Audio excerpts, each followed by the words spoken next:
had a bit of a dispute. I guess I'm going to tell a little rock and roll lore. Does it even really make sense to hold back material if you have like I got. Ladies and gentlemen, I am joined today by the great Nick Hexum. Nick, thank you for joining me on Yo, That's My Jawn. Happy to be here. This is awesome. So I'm super excited to talk about the new solo EP plus 311 and all things Nick. But I always like to start these conversations out with a little connective piece that I have with the guest or whatnot. And for you, I've seen you guys so many times live, but I'm specifically going to call out one show at the what used to be the Electric Factory is now the Franklin Music Hall. You guys were there. Two Skinny Jays were opening, which I love those dudes. And we were standing backstage or not backstage, but where the buses were. And you came walking by and my buddy Scott, who's a drummer in a fantastic band called Tribe of Names. My buddy Scott yelled out, "Yo, Nick, you want a dugout?" Because he had his one hitter with him. And you misunderstood what he said and you walked away and someone came up and they were like, "Did you just ask Nick Hexum if you could S his D?" And my buddy was like, "No!" Like, so I just wanted to clear the room for my buddy Scott with that story. I was like, "Excuse me?" No, I do not remember that. No, clearly. I do have fond memories of the Electric Factory. I think the last time we played there,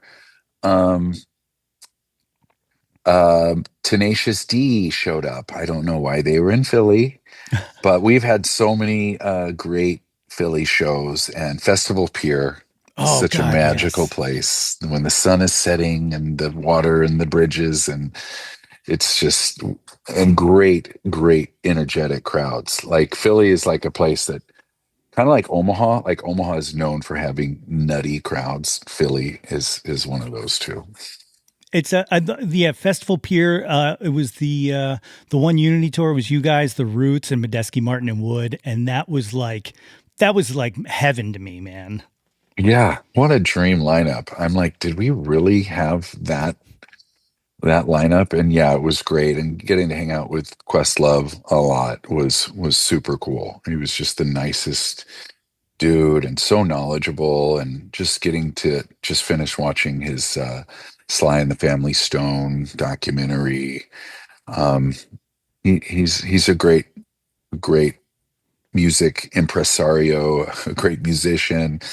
And I really loved him telling me that during the record, he worked with, Angelo a lot and, playing drums on his stuff. And that every day they would start playing down our song in the studio to get warmed up. It's like, are you serious? That is very cool.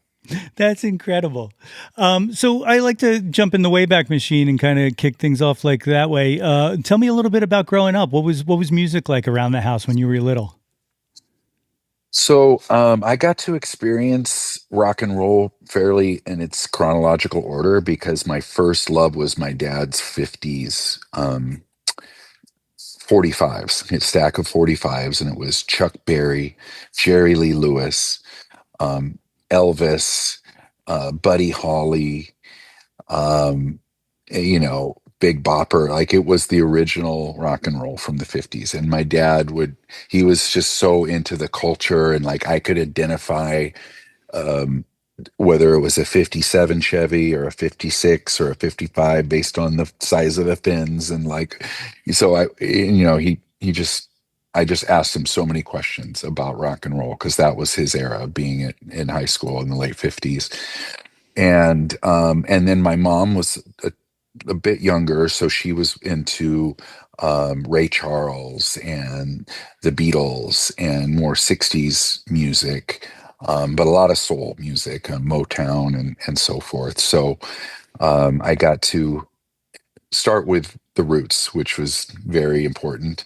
Um, and then, in the 70s, um, a lot of mainstream radio. But then in 1979, my dad had a sabbatical to Washington, D.C. So I spent fourth grade living in Greenbelt, Maryland, right outside of Washington, D.C. And it went from like total white bread Omaha to a very diverse, mixture of melting pot of people and cultures and Rapper's Delight. That was the year of Rapper's Delight. And we would do the entire 15-minute extended play version on our bus ride to school, and that was like crash course in all these different cultures. And I was like, this is so cool. And that was just a 1 year sabbatical, and then I went back to Omaha in 1980 and would do the rap of Rapper's Delight for for my friends, and they're like, what is this? This is the coolest thing ever. So that's a little kind of overview of my musical roots. That's amazing. When did you start playing? Started piano when I was 5. I really, it was classical music. I wish I had a teacher that would be like, all right, now let's learn some Jerry Lee Lewis. Let's learn some stride piano. Let's learn something cool that I would have actually enjoyed. Because it wasn't until, I mean, I actually was saying I was going to be a rock and roller from basically that age on, but it wasn't until I picked up guitar when I was 12 that I really would just play and play and play in my passion, because I could learn songs on the radio. I could learn. And then when I heard The Clash when I was 13, like everything changed for me. It was all about that punk rock energy. And the first performance I ever did was Should I Stay or Should I Go on the talent show, um, which we were supposed to be called a tribute to The Clash, but the music teacher was like, I'm just going to call you guys The Clash. So my first my first performance was as The Clash. Um, and it was it you know and then I picked up the bass. There was a while where I was playing bass in the forerunner to 311, which was called Unity, where I was playing bass and singing, and do it because I saw that, like, from artists like Flea and Sting, that the bass could be a very important upfront instrument. But then I wanted to just become more of a front man, and then we met Peanut, so handed off the bass to him, and he was like this child prodigy. Like, he basically started jamming with him when he was like 14, and he was amazing. So it's a little bit about the roots. That's wild. Yeah. When you did the Chef Aid soundtrack, did you get to tell Strummer that you were the Clash for a performance? I did, and to hear him say that, he put a 311 sticker on his boombox, and that was like the ultimate endorsement to, and the fact that he asked me to be part of that South Park soundtrack, and working with Rick Rubin and Tom Morello and Flea and Strummer was basically like kid in a candy store. Hell yeah, that's amazing. The so you mentioned Unity and stuff like that. I was thinking about this as I was kind of doing all of my prep work and all for the interview. You guys are like coming up on 40 years together. All right, like 40 years of 311.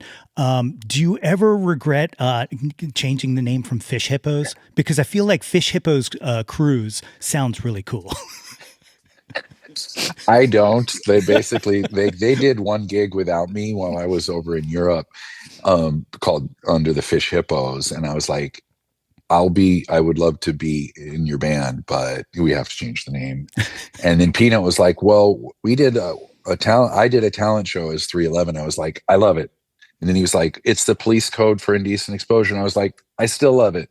That's a funny story, but I just like having a number because it was very in that, like, Gen X kind of like mysterious, it wasn't Mr. Showmanship kind of a vibe. It was like we just show up in our street clothes and our Doc Martens and rock out. It was a, kind of a punk rock ethos to be kind of mysterious.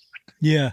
One of the things I've always appreciated about you guys is just how prolific you guys are, because, like, for me, like, I didn't, find out about you guys until Grassroots, but then I got to go back and listen to like music and stuff like that. And then my graduation year is when the self-titled came out, and that became like fucking everything and everywhere, but like, you guys very rarely put a lot of time in there not being new music to consume, which is something that, like, especially in that era, was so hard to find because people were taking like 5, 6 years in between releases. Where did that kind of motivation to just keep hustling come from?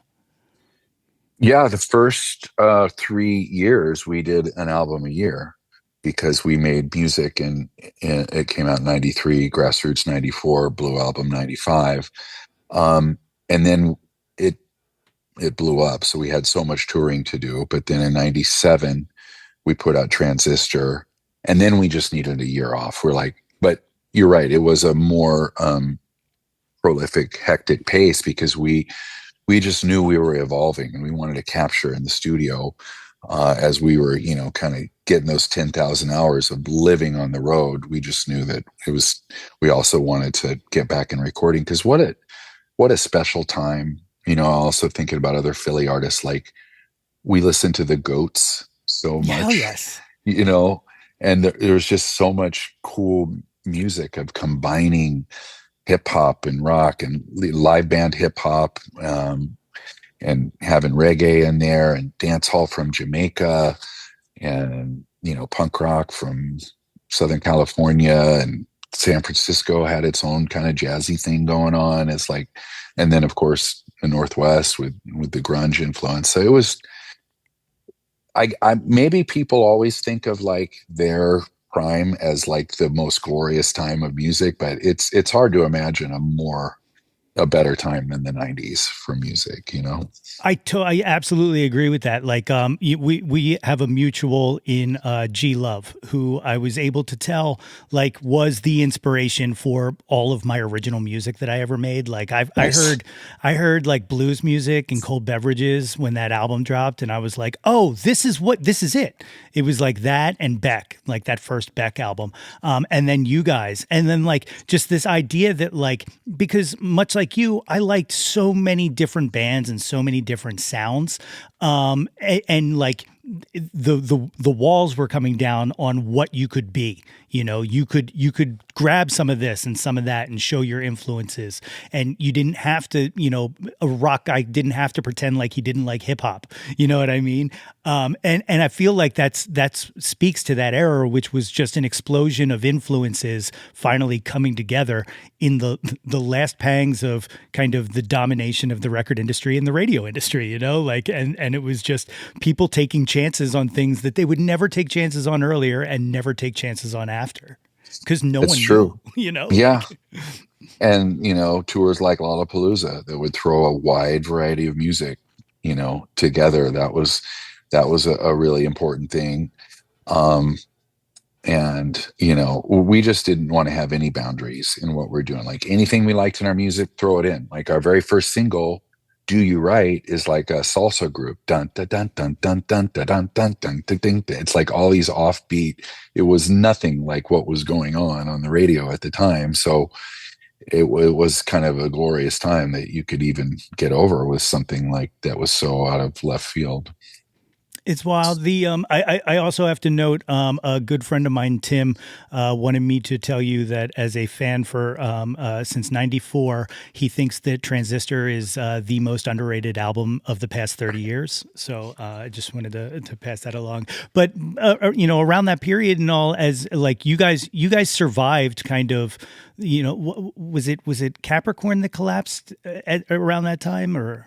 Yeah, well, so what actually happened is we had a bit of a dispute. I guess I'm going to tell a little rock and roll lore. Like, if you might have seen in some of our stuff that we had an RV fire on our very first tour, and so I called the label Capricorn and I said, "Can you please? It's in our contract that you're about to give us a record advance for our second album. So can you give it to us now? Because we just had all of our stuff burn up in a fire." And he goes, "Only if you sign over your publishing." And I was like, "Oh, you're going to use this disaster to your leverage? You have to give us this money in a couple months." I was like, I will get you for that." I was like, Yeah. I'm going to remember that. And a Hexum always pays his debts because that was dirty. So then a few years later, Capricorn had lost their distribution deal through, I believe, was Universal at the time. And I was like, guys, now's our chance.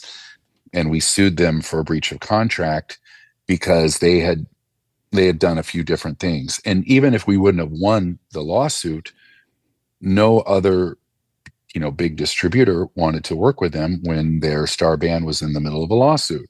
So we basically, and then Capricorn folded after that. So I don't like to do stuff like that, but they kind of Yeah. had it coming. Yeah. Oh, for sure. For sure. That's insane. Like that's the old Tribe Called Quest, industry rule, 4080 record That's company right. people are shady. That's Yeah. right. That's wild. And another thing kind of shortly after that is the 51st Date soundtrack with Love Song, like, which still to this day, like, blows me away how big that became. Like that was huge for you guys. Did you guys pick that as a cover, or did they come to you for that for the soundtrack? So the story behind that was that Adam Sandler loved our song Amber, and he was like, I want to have a soundtrack that has the vibe of Amber, but covering 80s alternative romantic love songs. And so he told me, he was like, I think you guys could crush doing the Cure's love song in your style. And I was like, great idea. I was a big Cure fan in high school. I wasn't, I'd kind of moved on when it came to the Disintegration album, but the earlier ones like Head in the Door and all those that were important to me. But so I whipped up a cover in the bus and sent the demo, and he loved it, and then had all the bandmates play on there. And I was like, and how about I have Jason Mraz sing "Stop the World and Melt with You" in the reggae style, and have Seal sing "Lips Like Sugar" by Echo and the Bunnymen. And so I kept having these ideas. He was like, "Great, great, great."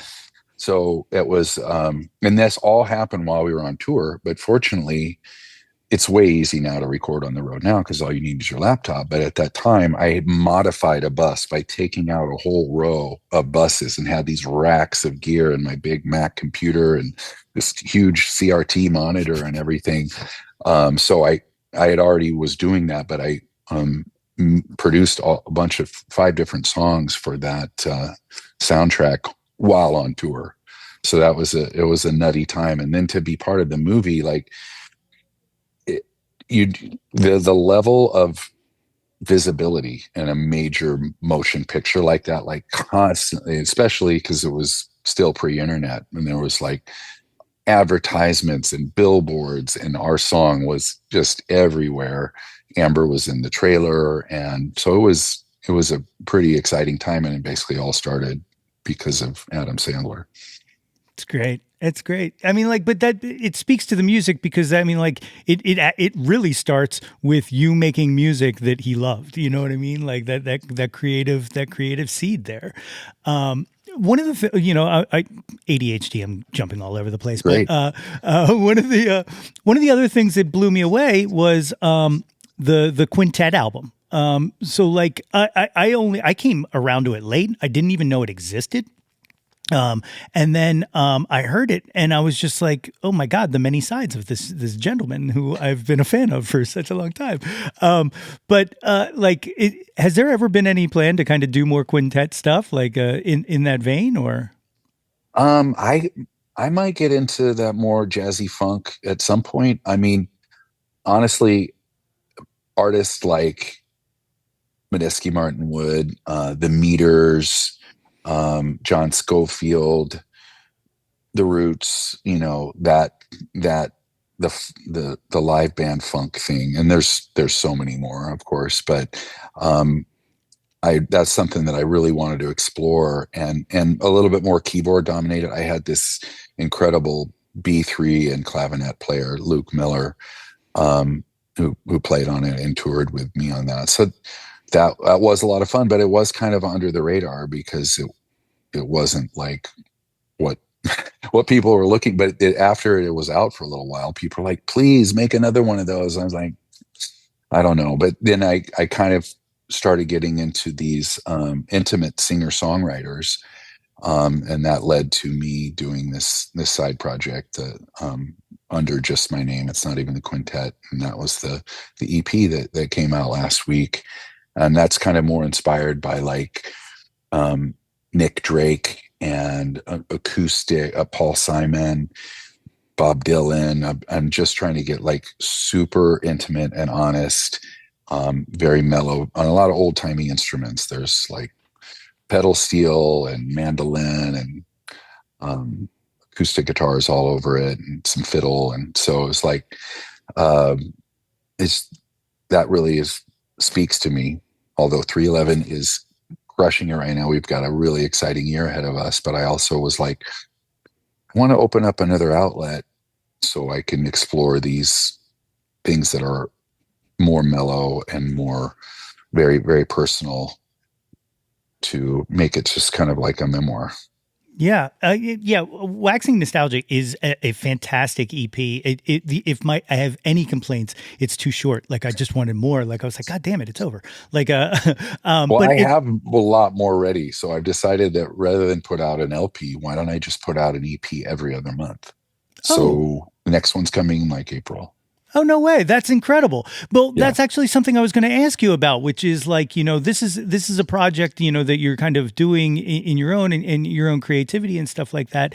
And the way that albums kind of live anymore, like do you even, I mean, obviously as the band you have a built-in legacy to be able to kind of still go down that path, but like for more up and coming people or even yourself on a solo thing, does it even really make sense to hold back material if you have like, I got 4 songs now, I might as well put them up? Yeah. No, and because people's attention span moves on so much quicker, and whether it's that or the Spotify algorithm, whatever it is, it really has become clear that more frequent, shorter releases is the way to go. So, I we've talked about that in 311 too. Like we did decide, all right, we're going to do another like full length album, but at some point we might just be to start moving to just singles or shorter little collections of music. But one thing is that we realized that we're not going to wait so long, because it was fairly long, 4 or 5 year wait since the last one. But it was the pandemic and everything was just kind of scattered and everybody was like hunkered down. So, but I think the band has really found a new stride that we're very excited to be playing these new songs and then explore more musically in the studio. Yeah, like you mentioned a little bit of a break, but like that's like a regular break for a normal band. Like it just seems long for you, I think is what it is. Um, Yeah, it's our 14th album, so we're not like total slackers. yeah, exactly. Yeah, not for, you're not for a loss of tunes there, my friend. But even while in that span, you guys are still doing like 311 day, and you're still doing like the cruise, and you guys are still like out there like just creating music, and 14 albums, same lineup. Like, how have you guys not murdered each other by this point? Like, Well, you have to be ready to get outvoted sometimes. You have to understand you're not always going to get your way. And you just keep an attitude of gratitude of knowing that we're really lucky to do this. So let's not let, petty control issues derail what we have, because it's such a blessing to get to do this. I mean, I always remember, like, sometimes when we're sitting around writing a song or recording, I'll be like, "Can you believe we're at work right now?" Like that's kind of insane. When if you don't say I'm going to work a guitar, you say I'm going to play a guitar. It's playing. You know what I mean? It's something we would do for fun anyway. So it's a beautiful thing. My yeah. iPad wants to be plugged in, by the way, so I'm Oh, just going to move over here. right on. So like, to that point though, how much does having the option of doing solo stuff help with that? Because then you're kind of, for lack of a better term, your own musical dictator at that point. Yeah, and I think it takes pressure off the main band when if we didn't have side projects, then maybe if I kind of was into something the other guys aren't into, then now it's like it's easy because like, oh, I'll just do that really intimate acoustic song about my childhood. I'll do that on a side project. But for the most part, I think 311 has really gotten into a good place where we kind of, if somebody brings a song forward, we let that person steward it and see it to fruition. And the last album was especially harmonious. Like everybody was just, it worked. The morale is really high right now. And there have been a couple times in the past where we were like, kind of having disagreements about musical direction, but fortunately it never got to the point where it does with a lot of bands where it full derailing. But lately things have been very harmonious, and I truly believe that side projects just even take more pressure off because there's other outlets. Yeah, it's great. One of the other things I wanted to talk about is SKP, which I read about 50 million times before I realized phonetically what we were doing there, and that's awesome. But tell the listeners a little bit about SKP, because that's another thing where in the kind of new marketplace of music creators and creatives, I feel is something that there should be way more of. Yeah. Well, I do like to explain the name because we're helping people like myself become major label escapees and escaping the label system. So SKP is our company name. And the great thing about, there's ups and downs of technology. Of course, technology first brought the collapse of the music business with Napster and file sharing and everything. But now the music business has recovered through streaming, but there still is a sort of antiquated label system where people are signing away the ownership of their masters. And what we realized is that the barrier to entry is much lower. People can, record in their homes. So you don't have to have the deep pockets of a label. But one of my complaints with Capricorn Records back in the day is that I never got any equity in it. Like, why shouldn't the artists that helped build that get some ownership in it? There would be no record company without the art. So it's taking the Silicon Valley model, which is that, hey, we're all working for this thing together, so people are going to get equity. And then using technology to have a level of transparency that the record company, it should be a headline like, record companies hate this one simple trick. Transparency, you know what I mean? Like having it so there's a portal where you can see, last week I streamed this much and here's the money, and you can assign it to go to people. So, to pay the producer, to pay your collaborators, and it's all just right there because of the technology that we're building.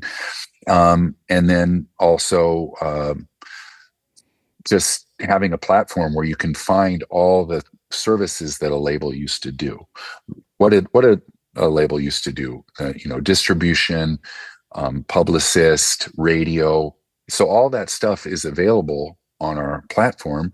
So you can still get a major label level experience and promotion without signing your rights away. There's enough so it can be made equitable. And every artist that I tell about this, they're like, this sounds way better. Where do I sign up? So it's a busy time for us.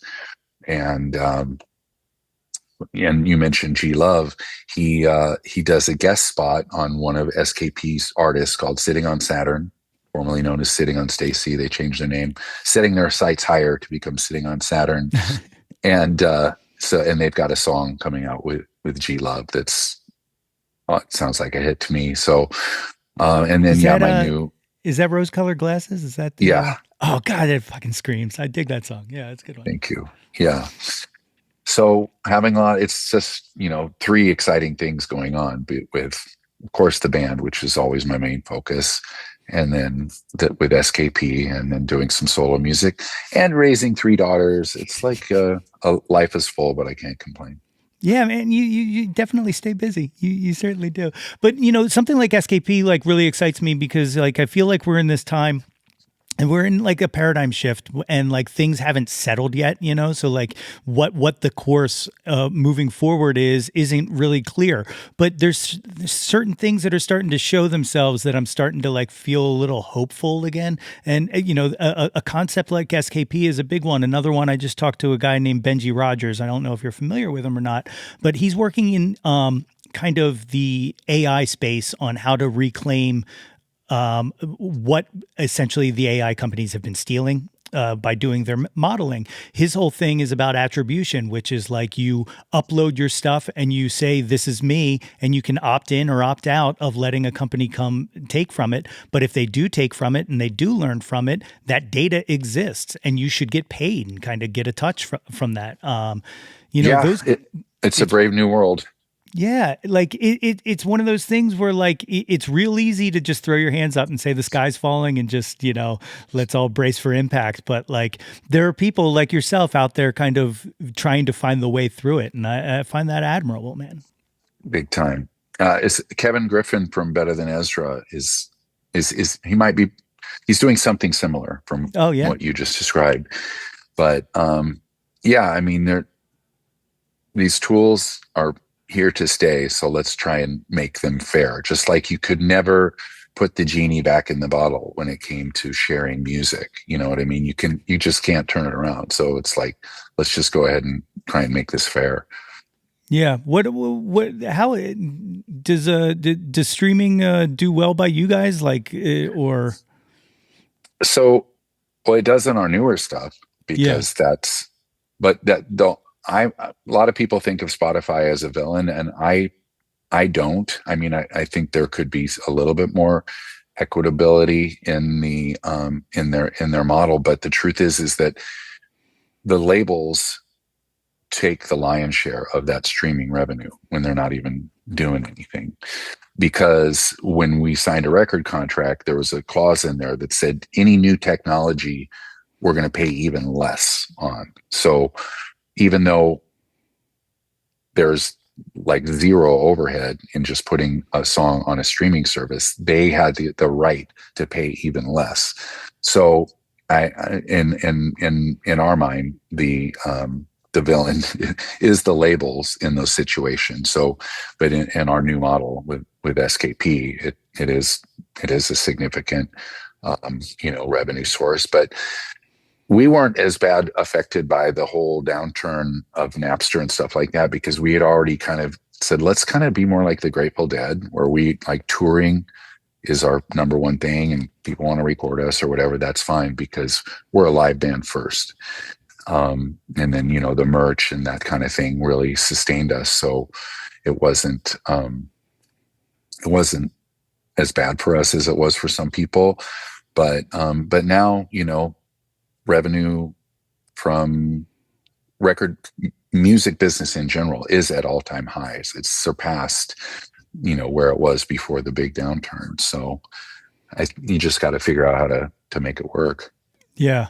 Yeah, you got the cruise coming up again. What's cruise life like? Because like I feel like you guys were an early adopter of kind of the cruise touring, and now it's like a model that like I've seen people do cruise tours that like I'm like, how do you even fill a cruise? Like the Impractical Jokers did one. Like that's Yeah. like My daughters are huge fans of that show.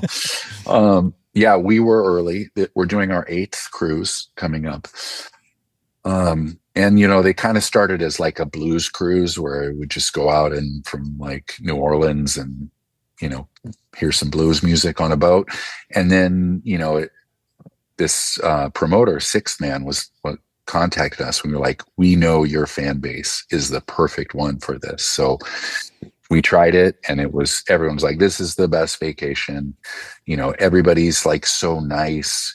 And of course, each cruise has a different vibe to it. Our crowd is much different from the Kid Rock cruise. I'm yeah, sure of that. yeah, So, and I just hear so many tales of like inclusivity and kindness, and like one story where some guy got too drunk and like left his $4,000 camera out, and was like, we got to find this guy and give him his camera back. It was just like such nice, kind vibes. That's awesome. That's incredible. And then the last thing, and then I'll get into the questionnaire that I close everything with. But the last thing I got to ask is this will come out actually after it, but 311 Day it has been like, it makes so much sense to jump on it. But like, anything exciting planned this year for the day?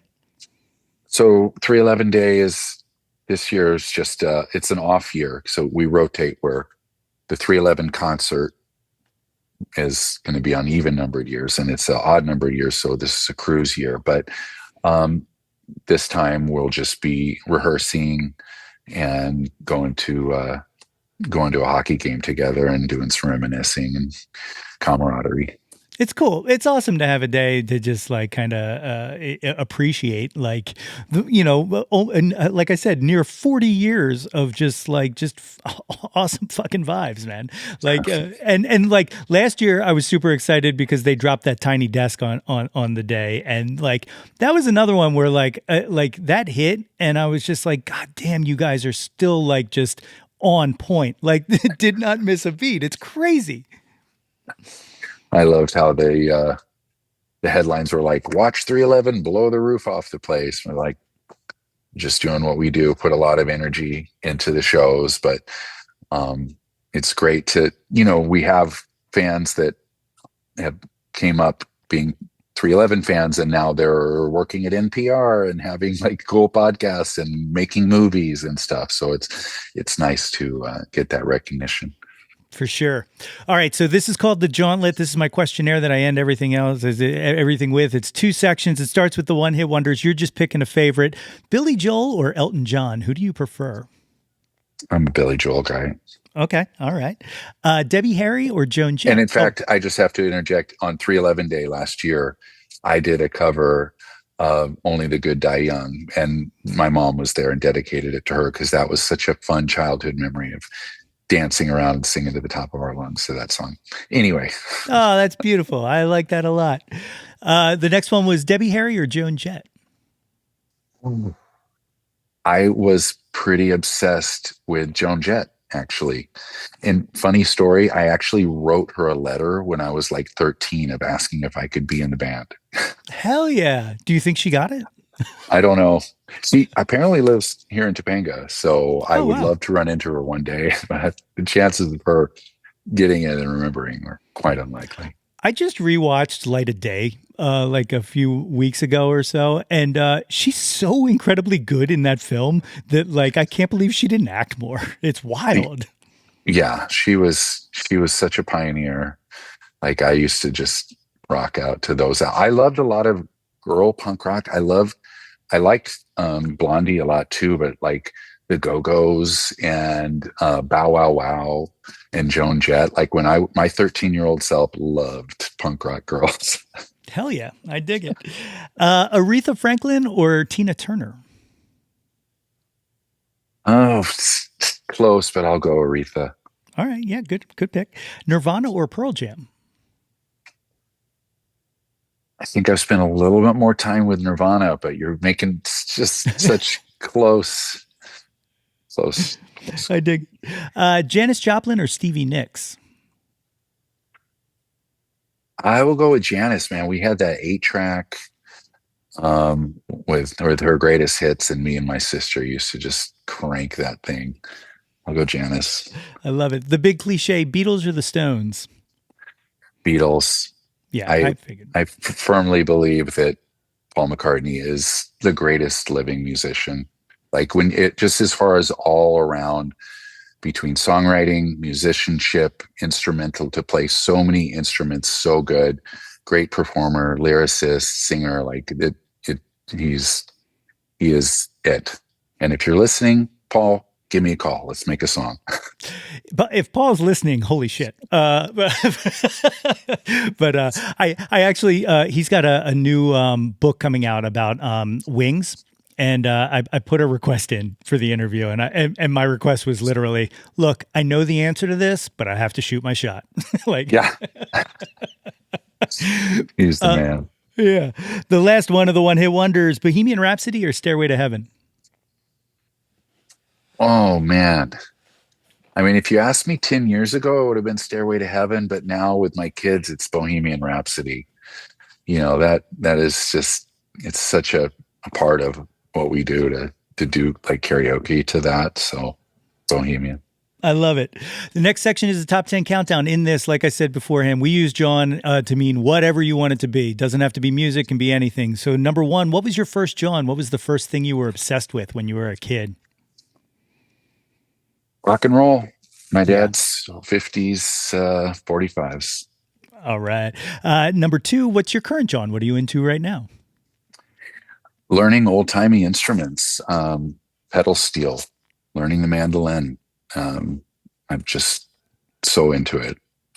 I got really post pandemic really into ukulele, and I think I'm putting together a ukulele Christmas album or EP this year because like it's something special about it that it can just sit next to the sofa and I can just pick it up at any time and just kind of smile. Like you never, it's kind of like Steve Martin's thing about the banjo. There's no sad banjo music, like. Yeah, that's awesome. I have a rubber bridge guitar that sounds kind of like a ukulele that I've really been getting into. It's the intimateness of the Yeah, notes. yeah, for sure.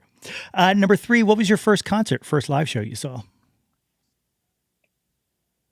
Sha Na Na, which was the 50s review of all just covers of 50s stuff. So to me, I think I was single digits, like 9, 8, and it was at the Nebraska State Fair. And Bowser came out, do do do do do, good night. It Yeah, was a big moment for me. that's awesome. Number four, what was the last concert you saw? Let's see, Billie Eilish at the Forum took the whole family. It Wow. was a really good show. Tying two questions together here, my great pitch for the past year and a half has been that we need to find a way to get Billie Eilish and Phineas to remake Light of Day in the Michael J. Fox, Joan Jett roles. But Good call. right, I support that. I'd watch that. Number five, what was your favorite concert, best live show you ever saw? Um, I mean, the best concert might have been Paul McCartney at the Staples Center, but the one that affected me the most was seeing The Clash in 1984 at the Omaha Music Hall.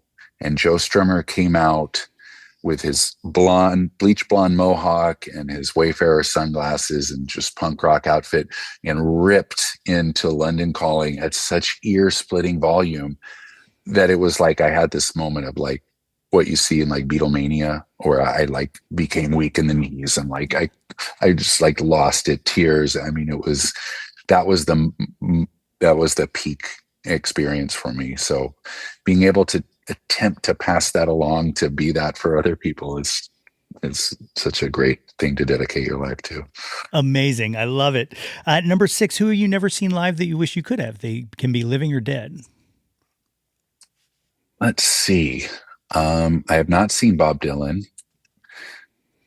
I would be probably, I mean, but Bob Marley was just such a huge part of my musical development. And I've spent a lot of time watching stuff on YouTube because he just is so in his body with the music. Like I've read so many books and documentaries and stuff like that.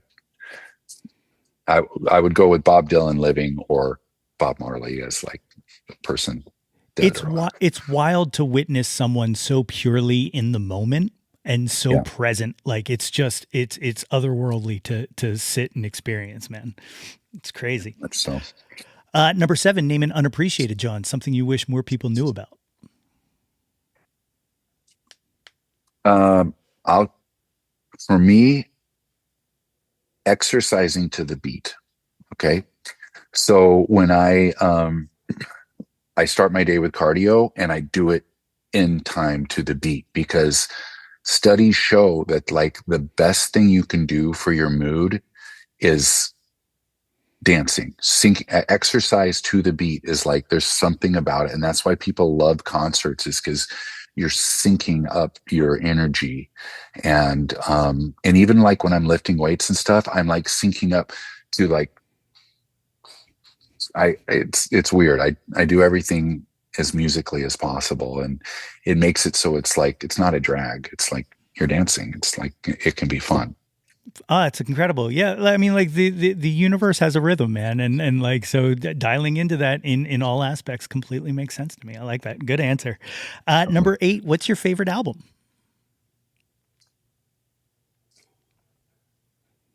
Um, of all time, I guess I might probably go with London Calling. It was just that moment where, and I got to hang out with Joe Strummer and ask him about it, and he was like, "That's just where we flexed our muscles because we'd been touring so much, and we could do all these different styles." And they still had that punk rock intensity of the early years, but then they also were able to like do like bluesy and jazzy music and ska and reggae, and so that was the peak for me. Yeah, for sure. Number 9. Name an artist whose output you'll consume anything they release. Maybe Paul Simon. Like he just has such a to be still making great music for that many years. It's pretty incredible, and it comes from his curiosity that he has to explore. And I, obviously he takes a lot from a lot of different cultures, but he does it in such, to me, a respectful way that he becomes like a gateway to like, I never knew about South African music and then to go and explore other cultures, hearing them from him is pretty cool. Yeah, I just saw that he announced like a small intimate tour, and I know I won't be able to get tickets to it, but god damn am I going to try. Like Worth it. I saw him at the Hollywood Bowl a few years ago, and it was chef's kiss. That's awesome. Yeah, when I play, I'm actually playing a show on Saturday. Every time I play, I always cover late in the evening. Like that's it right there, man. Like, Oh god. Yeah, That's a jam. it's awesome. The 10th and final. What is your favorite Jawn of all time? Can be anything you want it to be.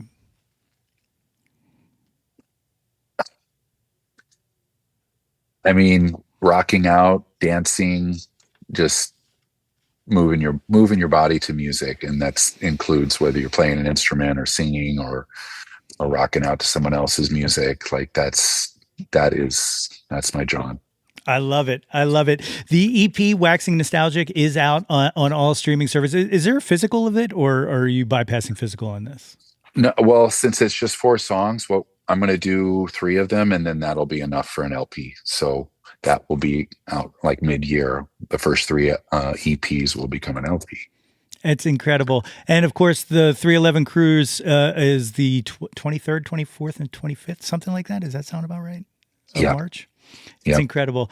Nick, I am like so ecstatic that we got to have this conversation. Thank you so much for taking time. If anybody wants to track you down on, do you do socials? Are you a social guy? Yeah. And I've been really staying active because I know that, music is about sharing. So yeah, I'm at NIck Hexum on Instagram and X, and NIck Hexum 311 on like TikTok. So please follow me. I love it. Thank you so much. And everybody definitely go check out Waxing Nostalgic. Thank you.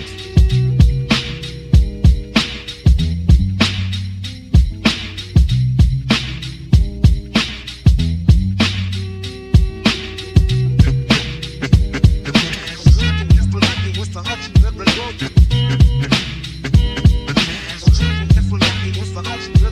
the